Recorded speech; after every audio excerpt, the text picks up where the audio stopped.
Okay, welcome back to Taco Bowler Gaming. My name is Taco Bowler, and we will continue our tutorial. And today we are going to look at economics. So I have jumped forward, picking one of the later start dates, and I am playing at Spain now. And we're going to look at the economics. We'll try and make this treasury look a little bit better than it is right now. So we're going to go over this economy menu. We have several options here. I'm at war with the Netherlands. Okay. So the first thing here is taxation.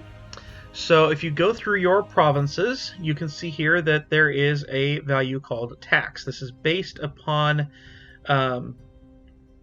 roughly based upon this. There's a calculation on it, but based upon this development total. So if I develop here, tax goes up. Pretty simple. But your tax income is the collection of all of that around the country. So 0.24 plus 0.12 plus 0.28, it all adds up in Spain to 23.91. In the early game, your income is going to be mostly tax. As it moves into later game, your income, main income moves to production and trade. So what are those? Production is also on this menu here, and it has to do with both this value here and the trade good in your area here. So the value of the trade good is such and such, and you get a certain percentage of that. Really, that only matters to me, as far as I am concerned, that only matters for one trade good, and that is gold. So here in Castile / Spain, we have La Mancha right here. Gold, you can see 1.98 production value, and look at the production everywhere else, right? Almost nothing. So gold is really there, and you want to make sure as much as possible that if you have a gold province, that the development in diplomatic power is at 10, because that can really, really increase the amount of production you get from gold. But we'll worry about developing when we worry about the monarch power video. Trade, right now we're making 9.10. My bet is that will go up pretty substantially here when the month ticks up. That calculates every month, and so oftentimes you won't have anything that really changes much until that. You can make a bunch of changes and then it won't reflect it until the monthly tick. Gold is here, and that is 1.98. It's so important, it's its own category. Tariffs are for your colonies. So right now, in this start date, Spain has a lot of colonies. We will talk more about colonies in another episode, but we do have, let's see here, Colonial Regions exist in the game. So by default, every province that I take in this region will go to my Colombian colony. And every region, everything in this yellow will go to my Mexican colony. If I make a Louisianan colony, everything in this blue will go there. If I make over here, everything in this that I take will go to that colony. Same for the Caribbean, Brazil, La Plata, and Peru. If you are Catholic, there's California and Cascadia over here, Canada up here, and then Australia is a, I don't see it right now, but Australia is also a colonial region on its own. This is not. So everything you take that's not in a colonial region, so these are all trade regions, which we'll get to in a moment, but everything you take here is, and up here, goes into your main nation. Everything in the colonial regions, colonial whatever, will go to a colonial nation. So you can see New Granada, you can see Spanish Peru, you can see Spanish La Plata, New Spain, and then Hispaniola. And we are slowly trying to make some more colonies here. You need 5 provinces to make a colonial nation, but we'll worry about that later. Okay, so I have those 5 colonial nations, and they each give me a tariff. They give me a certain amount of their income, and they give me a tariff. So our colony income is at 25%. That's the tariff. It's 11.98, and you can see that here, 11.98. I don't know for sure if that is actually what this is or not. Just real quick, 2, 3, 8. So yeah, that's probably all these added up. So yeah, 11.98 is here. You can increase taxes and increase tariffs and decrease tariffs with events, at least with DLC. I don't know if it's in the base game. With DLC, you can do it by hand. I don't know if... Oh, here we go. So if they start getting a little bit too uppity, like for instance, this is 46%, right? They want free. So what I could do is decrease the tariff. That will lower their liberty desire and also would lower the amount of money that I would get from them from 25% of their income to 20% of their income, which right now would lower my total income by 1.20.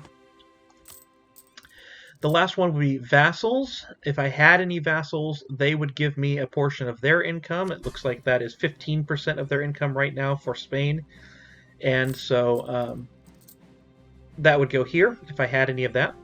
Harbor fees, if anyone wanted to dock their boats in my country, that never happens from an AI. Subsidies, if anyone subsidized me, oftentimes a rival of my rival would subsidize me. Spoilers of war, if I got war reparations from anyone, that would go here, or goes here in war reparations. That is a peace deal thing. I don't think it's in the base game, but it's on the UI, of course. Spoils of war would be if I sent my light ships out to privateer. So I have 24 light ships here, and privateering is something that you can do it with a DLC. So we could privateer, and that would in a trade region. So that's this stuff, not to be confused with colonial regions. These are trade regions. So if I wanted to privateer in, say, Sevilla, which would be stupid, but let's say I tried to do that, or in Genoa, that would be a little smarter.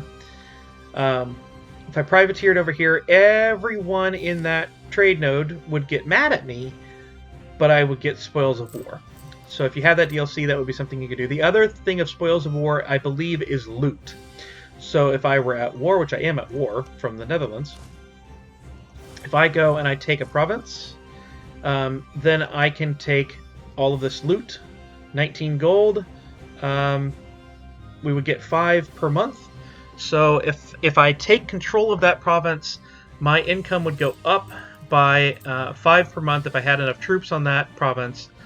That would go into spoils of war until that 19 was depleted.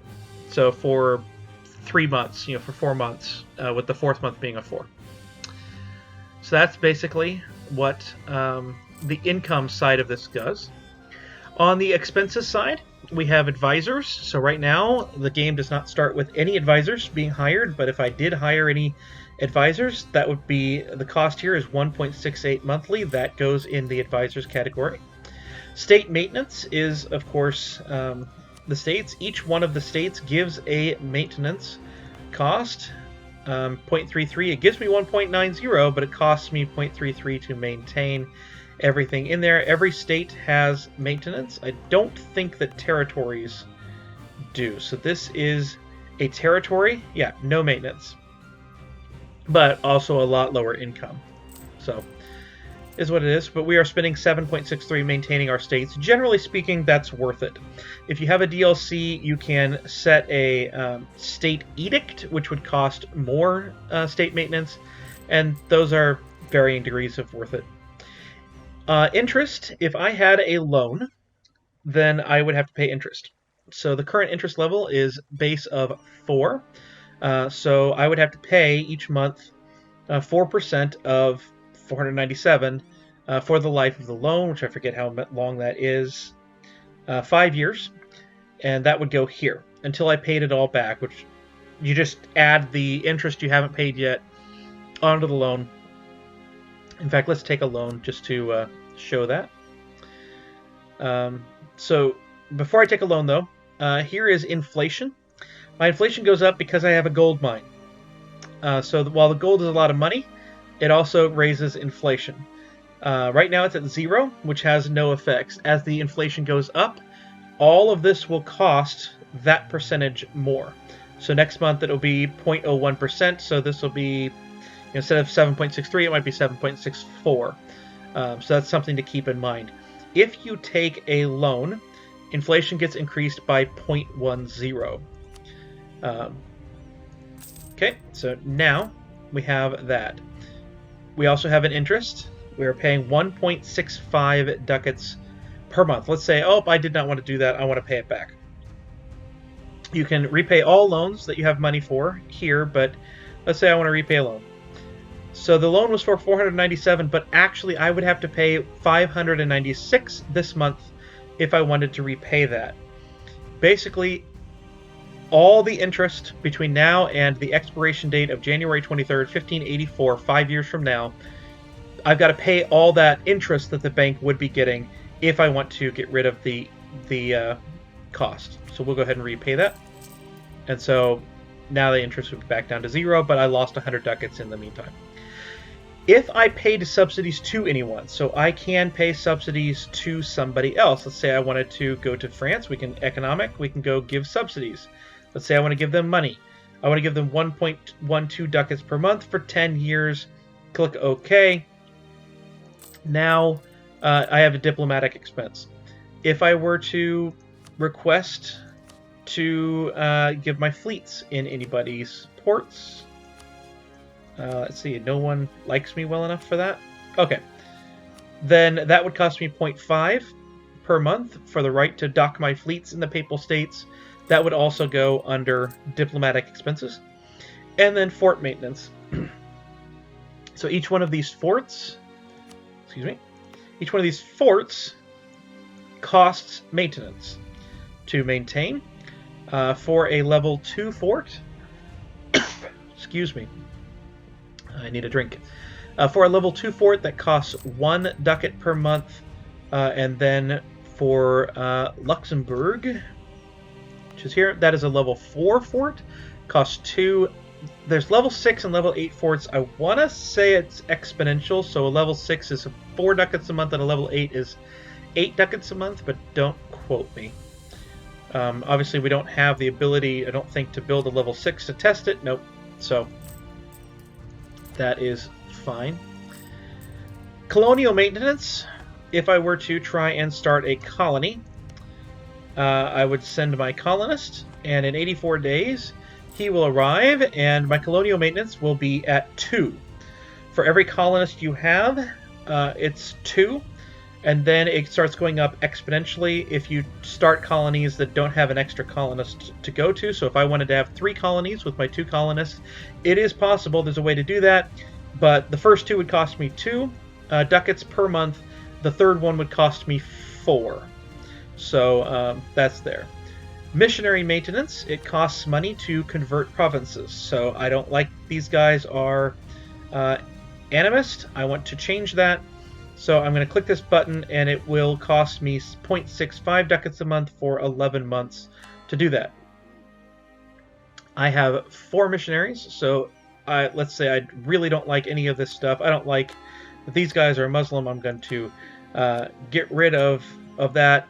I said all 4 of my missionaries. That's great. But it cost me 6.95 ducats a month to do that. So there's a balancing act to do that there. On both of these, though, you can see sliders are here. So if I wanted to, I could say I want to convert all 4 of those places, but I don't want to spend 6 ducats a month. Let's put it at 50% roughly. Now, it's only costing me 3.47 ducats per month, but these would, instead of 24 months, it's 87 months. Instead of 11 months, it's 23 months. Because I'm only giving half the money. So that's up to you. You can see that there. Rooting out corruption. Up here, if you hover over this, you can see what changes your corruption every month. Because of my religious unity, those few provinces that are not Catholic, then my corruption goes up very briefly every single year. So you can see religious unity of that. So I'm rooting out corruption at 0.13 ducats per month. But if I were to conquer territory and try and core it, that would increase corruption while I'm trying to core that territory, and I would have to root it out or accept the corruption and the penalties that happens with that. Army maintenance. You have your base armies. Each unit costs a maintenance. So our infantry costs 0.25 ducats per month in maintenance. Our cavalry costs 0.63 ducats per month in maintenance. The cannons cost 0.76 ducats per month in maintenance. If I was running low on manpower, which I kind of am, I might want to hire a mercenary. This will be changed in 1.30, the way they work, so I'm not going to get too badly into the way they work, but you can see that the maintenance is significantly higher for a mercenary, a 0.63 on that. You can see 1.89, 1.58 versus 0.25.